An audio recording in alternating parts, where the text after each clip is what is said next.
What's good, y'all? It's Receiver Teacher, and today we're going to talk about 10 different ways to run a post route. Now, like I always say, there's not a single best way to do anything at the receiver position. It's all about reading your defender, all right, what's he giving you in that moment, and then executing your plan accordingly. So before we get started, you know the drill. Make sure you go to receiverteacher.com, fill out your email and a contact form to gain access to free exclusive content. Subscribe if you're new, and hit the like button. All right, let's try to get to 40 likes on this video. Now, without further ado, let's get started. All right, so first up, we got Elijah Moore. All right, he's just changing his tempo, gliding in his stem right here. All right, so you're no longer gaining speed. You just kind of come to balance, and then now you can speed burst into the break. All right, you'll see right here, kind of comes to balance, and then 1, 2, boom. This allows you to hit the brake with more speed, all right, and accelerate out of your brake because you're not running the full route and the full stem at 100%. Same thing right here, Daquan Bailey Brown from Southern Miss, all right, he gives us a little hesitation, then he follows it up with a speed burst, all right, to the outside, and that forces the DB to flip his hips. But really, he's only going max velocity for 3 steps,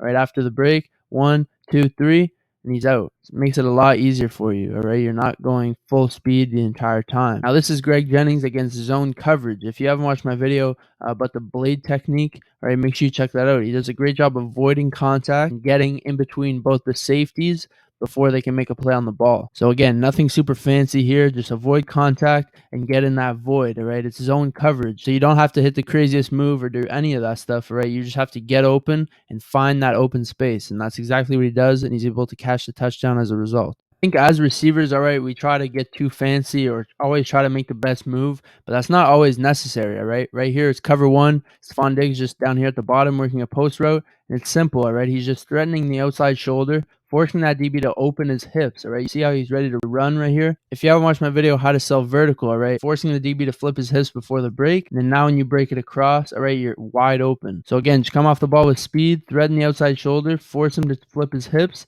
and now you have space to break underneath, wide open for the touchdown. Same thing right here, right? Josh Palmer, he's from Canada. He does a great job just sort of hesitating off the ball, and then he puts his head down right here, and he's really selling vertical right here. Boom, he's selling vertical. Now the DB again opens his hips. He's ready to turn and run with you because he's selling vertical with no indicators. And now he's giving you the space right here, his blind spot, right? So you can break underneath, and he's wide open. The DB has to open the gate, turn around while you're just blowing past him, all right? So that's a great job, just threatening the outside and then cut back underneath. Like I just said, when you're going against bailing zone defenders, all right, they'll often give you their blind spot right here behind them where they can't see you, all right, and it's always important to threaten that blind spot so that they either speed turn or just widen the window, all right, and this DB kind of does a bit of both, all right, widens the window for him. Now he can't see you right here, all right, now he's lost you in his vision, all right, he's looking up the field, and then you fake the blind spot, and then you take off to the post, and you're wide open over the top for the touchdown. Same thing right here. Amari Cooper notices, a bailing defender. He's got his eyes to the quarterback, eyes in the backfield, and he's giving him his blind spot, all right? And we're always going to take that. First, we chase the near hip, right? Now, once we get close enough, we break into his blind spot. Now he has to make a decision. Do I speed turn, right? Turn this way to find the receiver? Or do you just widen the window, all right? Keep widening out and, create more space for the receiver coming back.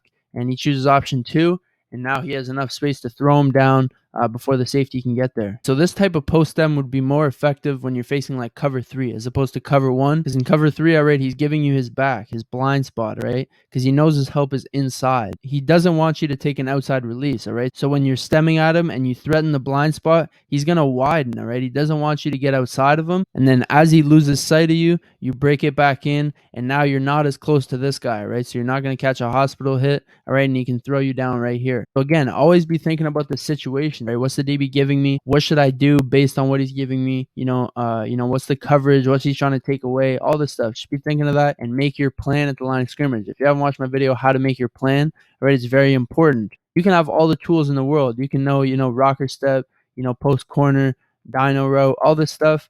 But if you don't know when and how to execute it properly, all right, that shit does not matter. Because if you try, threatening the blind spot when he's staying square to you, that's just not going to work, all right? You're just going to get locked up. Again, that's just an example, but always be thinking about the situation. All right, next up, we got Donald Driver faking the post corner. All right, so right off the ball, he's attacking his leverage, all right, eating up the cushion, getting close to the DB. Then he's going to break to the post. This looks like a normal post break. This guy's coming. And now he's going to fake the post corner, right? And what does that do? It just freezes the defender, all right? He takes a false step, Now he has space to come, underneath wide open. And back to pairing routes together. If you've been doing lots of post corners, all right, now once you have a post route, you can do this, all right, fake the post corner. You can either take a little hesitation like we just saw, or you can really just actually sell it, all right, and run through the route. They call this a dino route, all right. Marvin Harrison and Peyton Manning used to hook up on a bunch of these back in the day. Now, obviously, this is a longer developing route, and you might not always use this in a game, but it's just good to have in case you start sitting on those post corners, or he's hard outside leverage, stuff like that. Again, just know the situation. So this video is just giving you some ideas on what you can do. At the end of the day, you can either release inside, release outside, and then finish at the top with some sort of move. That's all it is. Now, what move or what release you decide to take is up to you and what the defender is giving you. Yeah, so if you enjoyed this video, make sure you hit the like button. All right, comment down below what you want to see next. Subscribe if you're new. And yeah, I'll see you next video. Peace.